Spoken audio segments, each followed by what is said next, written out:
We were on a break. You can't be mad, she said after sleeping with her ex. So I took a break from her entire existence. Now I'm engaged, and she's still telling people I was the one who got away. Hey viewers, before we move on to the video, please make sure to subscribe to the channel and hit the like button if you want to see more stories like this. Thanks. When I think back on it now, I can't pinpoint the exact moment Sophie started slipping away. It wasn't one big argument or betrayal at first. It was small, quiet changes. The kind you only notice once they've piled up high enough to suffocate you. We'd been together for 2 years. Sophie and I met through mutual friends, back when everything between us felt easy. She was warm, funny, full of life. She dragged me to art shows I didn't understand, late-night drives with no destination, random weekend getaways. I grounded her. She pulled me out of my routine. For a while, that balance worked. Then, around month 18, things started to tilt. Sophie got promoted at her marketing job and started spending more time at networking events. At first, I was proud. She was ambitious and charming. People naturally liked her. But soon, networking became an excuse for everything. Staying out late, ignoring my texts, canceling plans last minute. I wasn't suspicious right away. I knew what it meant to be busy. I worked in IT, long hours, sometimes late nights on call. But the energy between us changed. She got impatient when I asked simple questions, defensive about her phone, distant when I tried to talk. Then came the nostalgia, the kind that felt like poison wrapped in a smile. She started mentioning Ryan again. Her ex, the one she swore was just a part of her past. I ran into Ryan at a conference today, she said one night, casually, like she was mentioning the weather. It was weird, but we're cool now. I didn't say much. Just nodded, though my stomach tightened. Over the next few weeks, his name started popping up more and more. Ryan sent me this funny meme. Ryan says he might move back to town. Ryan's actually not that bad of a guy once you forgive the past. I tried to be reasonable. I told myself not to overthink it. But one evening, I walked into the living room and saw her smiling down at her phone. That quiet, private kind of smile. When I asked what was funny, she just locked her screen and said, "Nothing important." That was the moment something inside me started to die. Still, I kept trying. I cooked dinner after late shifts. I asked about her day. I bought tickets to that art exhibit she mentioned weeks ago. But she seemed distracted, annoyed even, when I showed up for her. One night, over dinner, I finally asked what was going on. "You've been somewhere else lately," I said quietly. "You barely look at me when we're together." She sighed like I'd just asked her to solve a math problem. "Ethan, not everything's about you."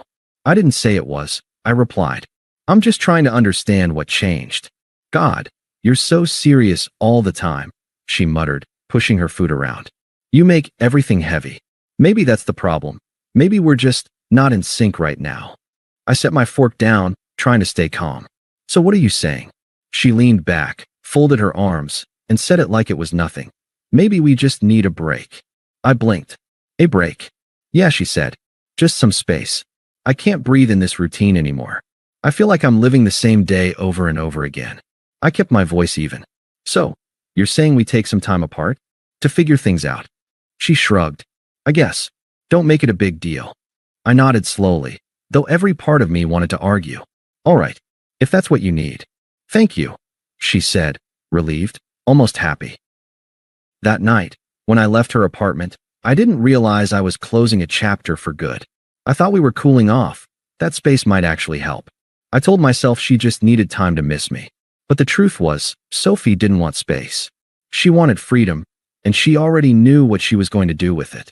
The first week after Sophie said she wanted a break, I tried to treat it like a temporary reset, not a breakup.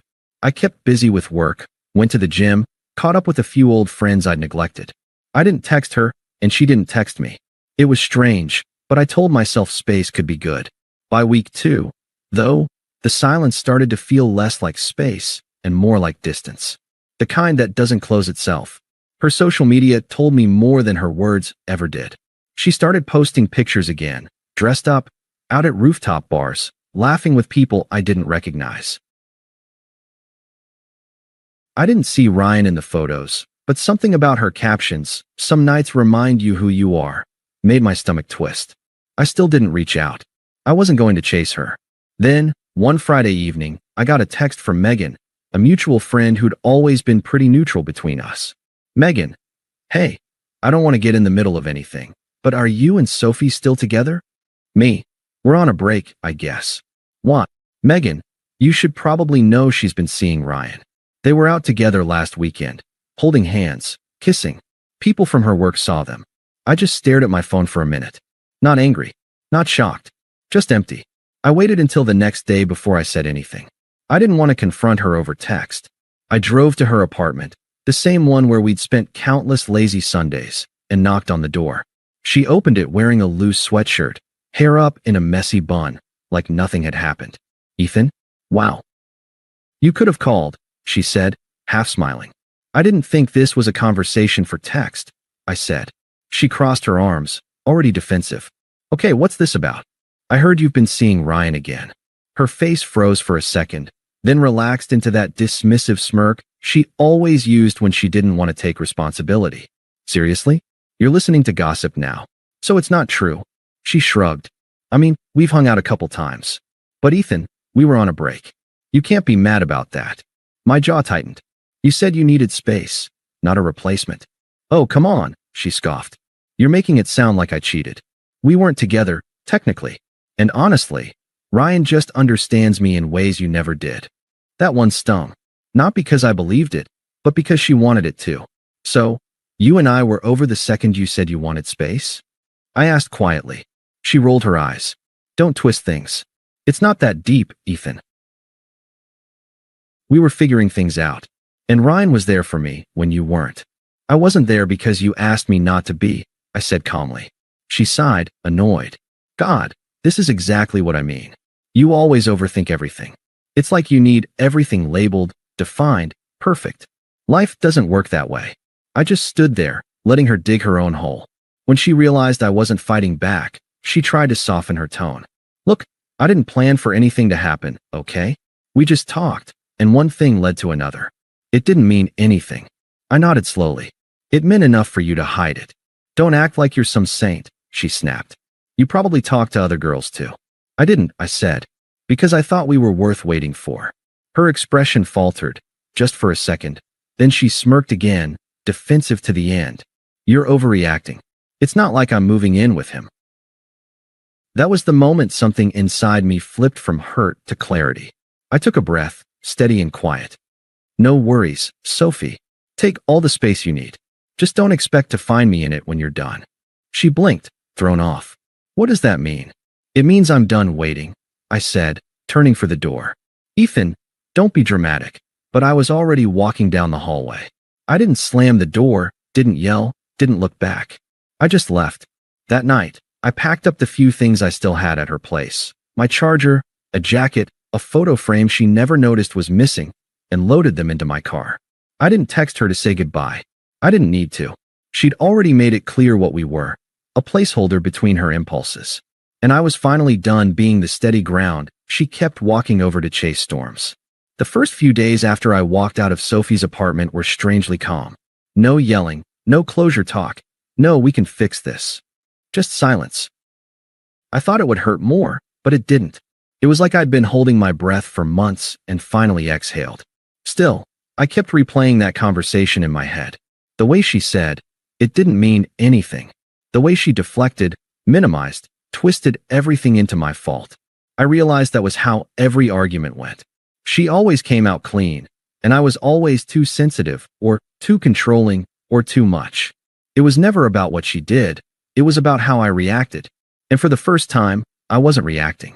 I started focusing on myself again. Going to the gym became routine, not distraction. I ate better, slept better, even started hanging out with coworkers outside of work, something I hadn't done in years because Sophie always complained that I didn't make enough time for her. It was like rediscovering who I was before her. Meanwhile, she tried to keep up the illusion online. More pictures, more fake laugh smiles. A post with the caption, "Sometimes things fall apart, so better things can come together." That one almost made me laugh. But the mask started cracking fast. By the third week, Megan texted me again. Megan, not my business, but Sophie and Ryan are already fighting. Loudly. At a bar. About you. I didn't reply. I didn't need to know the details. A few days later, Sophie texted me for the first time since the confrontation. Sophie, hey, I just wanted to check in. How are you? I stared at it for a while before replying me. I'm good. You? She responded instantly. Sophie, I've been better. Things have been complicated. I didn't reply.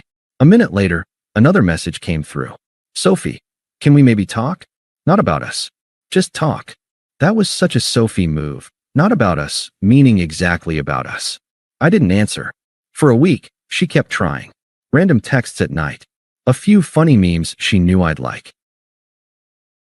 A photo of our old cat, which she still had, with the caption, "He misses you." I ignored them all. It wasn't anger anymore. It was peace. I just didn't want anything to do with her chaos. Then one Sunday morning, I saw her outside my apartment building. She was leaning on her car, sunglasses on, pretending to scroll through her phone. I almost laughed at how predictable she was. When she saw me, she straightened up quickly. Ethan, hey. I didn't say anything, just waited. She took off her glasses, and for the first time, she looked unsure. I was in the area. Thought I'd stop by. I nodded. Okay. I just wanted to say I'm sorry. For everything. Okay, I said again. That seemed to bother her. That's it. What do you want me to say? I don't know, she said, voice cracking a little. I miss you. And I hate how things ended. Things didn't end, I said calmly. You ended them. I just accepted it. She looked down. Ryan and I, we're not talking anymore. It was a mistake. I see that now. I almost pitied her. Almost. Sophie, I said, you didn't make a mistake. You made a choice. You chose him. You chose to lie, to test me, to see if I'd wait while you figured yourself out. And now you're just upset that your choice didn't pay off. Her eyes watered. That's not fair. It's completely fair, I said. You wanted space, you filled it with someone else, and now you're alone. That's what space gets you. She tried to reach for me, but I stepped back. Ethan, please. I just want to talk. I messed up, I know that. I don't want to lose you completely. You already did, I said quietly. And I walked past her, back inside my building. She didn't follow. That was the last time I saw her in person. Over the next few months, life just moved on. I stopped checking her social media, deleted our photos, stopped caring about who she was with or what she was doing. By the time she realized I wasn't coming back, I'd already built something better: peace, clarity, self-respect. And the irony? She'd been chasing freedom the whole time, only to find out she was the one trapped by her own indecision. I just stopped being part of it. 3 months passed. By then, Sophie was just a distant memory, a lesson, not a wound. I'd thrown myself into work, landed a promotion, and started managing a small team. The irony wasn't lost on me. The same job she mocked for being too stable became the very thing that set me free. I wasn't dating anyone yet, but for the first time in years, I didn't feel lonely. My apartment was quiet, organized, peaceful. I could leave my shoes by the door without someone rolling their eyes about messy habits. Life just felt clean. Then, one afternoon, Megan called again. Megan, hey, not trying to stir the pot, but you might want to know what's going on with Sophie. I sighed. Megan, I really don't. Megan, I know, but it's kind of bad. She and Ryan broke up. He cheated on her with someone from the gym. Then she got into an argument with her manager at work and quit. Now she's posting cryptic stuff online about people using her. I paused. That tracks. Megan, she's been asking around about you. I think she regrets everything. I laughed quietly. Regret doesn't mean change. Still, I couldn't help checking her Instagram that night, for the first time in months. It was like watching a slow-motion car crash. The confident, smug version of Sophie was gone. Her posts were different now, long captions about starting over, learning to love yourself again, and trusting the universe. Translation: rock bottom. The final straw came a week later, when she texted me again. Sophie, hey, I know it's been a while. I just wanted to say I really miss you. I was stupid. I threw away something real. I didn't reply. 2 days later. Sophie, please, Ethan. I know I hurt you, but I've changed. I've been doing therapy, journaling, working on myself. I just want a chance to show you. Nothing. Then came the long one. Sophie, you always said I'd regret losing you, and you were right. I thought I needed excitement, but all I found was chaos. You were the only person who ever made me feel safe. I see that now. I'd give anything to go back. For a moment, I sat there rereading it. Not because I missed her, but because I realized how differently I felt now. There was no anger, no longing, no ache. Just a quiet detachment. She finally said everything I used to beg to hear, but now, it meant nothing. I left the message unread. A few weeks later, I got an email. Professional this time. Subject, "Hey stranger, smiley face." From sophie.benson.work@gmail.com. I opened it out of curiosity. Sophie, hey. I heard from Megan that your company is hiring a marketing coordinator. I know this is awkward, but I'm applying. I hope there aren't any hard feelings. It would be nice to see you again. I stared at the screen for a good minute, half amused, half stunned. Of all places, she wanted to work with me. When HR brought her name up during interviews, I didn't say a word. I didn't need to. Her resume wasn't bad, but she had a reputation now. High turnover, dramatic exits. She didn't even make the shortlist. Later that week, she texted again, "Sophie, I didn't get it. Guess that's karma, huh?" Me? Maybe it's just life catching up. She replied, "You're still cold." I typed back, "Me? No. Just done." That was the end of it. Or at least, I thought it was. A month later, I ran into her at a mutual friend's birthday party. She looked smaller somehow. Same sharp eyes, same perfect hair, but the energy was gone. She forced a smile when she saw me. "Ethan, wow, you look good." "Thanks," I said, nodding politely.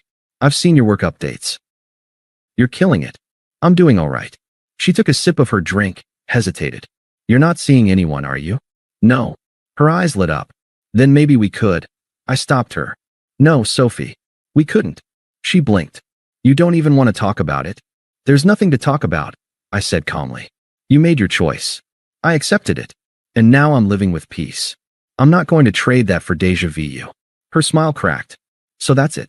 After everything we had." I nodded. "That's it." For the rest of the night, I barely noticed her. She lingered nearby, watching me laugh with friends, probably realizing for the first time that I was completely out of her orbit. That's when it hit me. I didn't need revenge or closure. Watching her realize she'd lost all power over me was the real ending. I'd moved on. She hadn't. And nothing I could ever say would sting more than that simple truth. After that birthday party, I thought Sophie would finally take the hint and move on.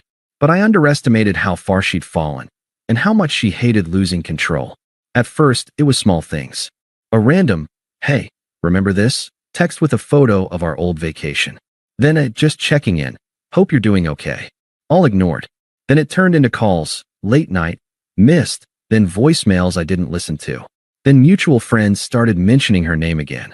"Sophie's been asking if you're seeing someone. She told people you two might get back together.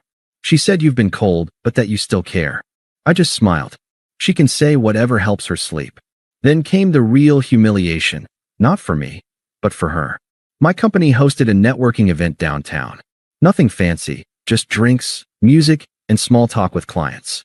It was one of those nights where everyone was in their best mood, shaking hands and pretending to care about synergy and brand growth. I was talking with a client when I saw her. Sophie. She'd shown up with Megan, who worked at another firm that was attending. I could see the exact moment she spotted me. Her face froze, then brightened in that fake, "I'm totally fine" kind of way. She approached with her drink half full and confidence half faked. "Ethan," she said, smiling too wide. "Fancy seeing you here." I nodded politely. Sophie. Megan, bless her, looked like she wanted to vanish. "I'll, go say hi to someone," she mumbled and left us.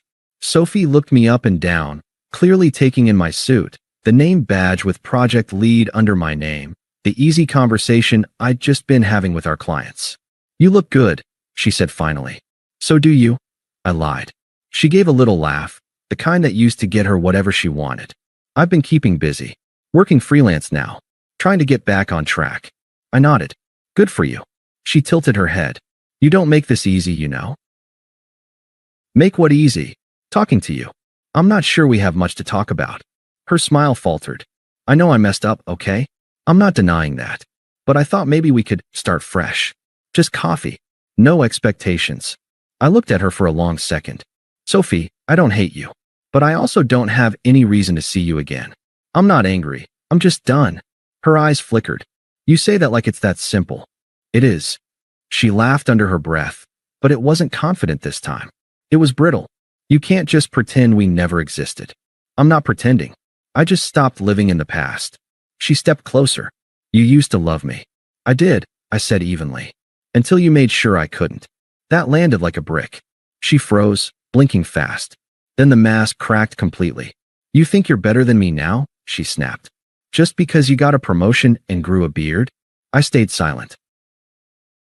You think walking away makes you strong? You're just cold, Ethan. You've always been cold. I wasn't cold, I said quietly. I was patient, and you mistook patience for weakness. That was it. Her face twisted, embarrassment, anger, regret all mixing together. People nearby had started glancing over. She realized it too, because she straightened up and forced a laugh, pretending nothing happened. Whatever, she said, shrugging like it didn't sting. You'll regret this someday. Maybe, I said, but not today. And I walked away. The rest of the night, I didn't look back once. But apparently, she didn't let it go. Megan told me later that Sophie broke down crying in the bathroom after I left.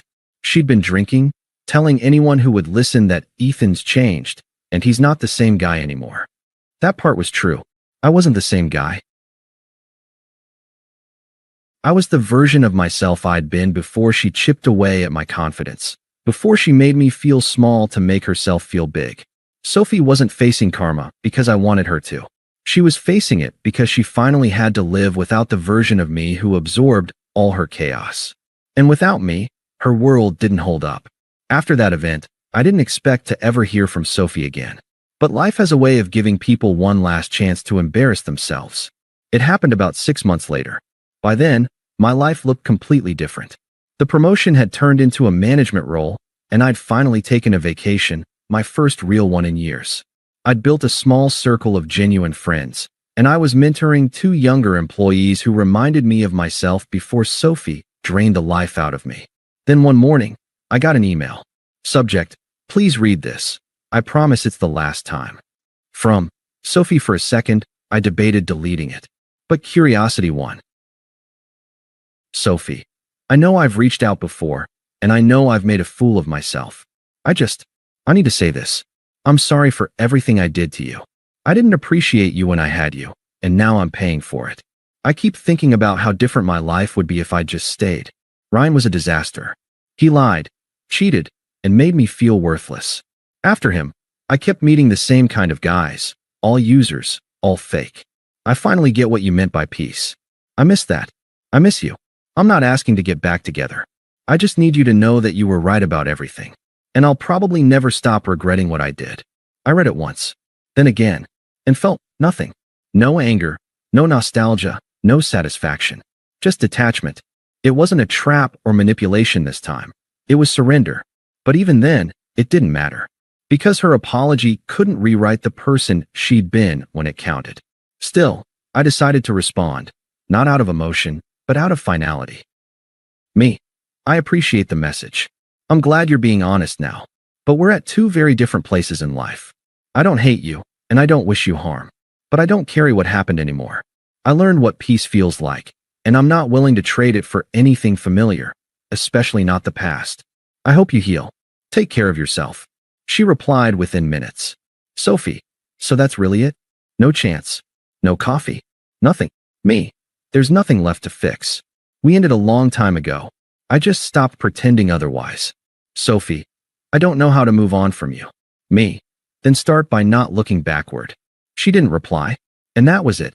No dramatic outburst. No closure speech. No lingering pain. Just silence. A few weeks later, I heard she'd moved back to her hometown. New job, new apartment, same cycle starting again. Meanwhile, I'd moved into a new place, brighter, quieter, filled with things that were entirely mine. One night, I was out with friends when someone mentioned Sophie's name. They said she'd been posting vague, missed opportunities quotes online again. I just smiled and changed the subject. Because for the first time, I realized the story wasn't about her anymore.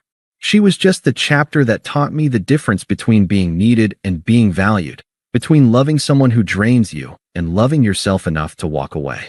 Her space had turned into emptiness. My silence had turned into freedom. And that was the truest revenge, not bitterness, not triumph, just indifference. I didn't win. I simply stopped playing her game. Thanks for watching. Make sure to subscribe to the channel and hit the like button. What do you think about this story? Share it in the comments.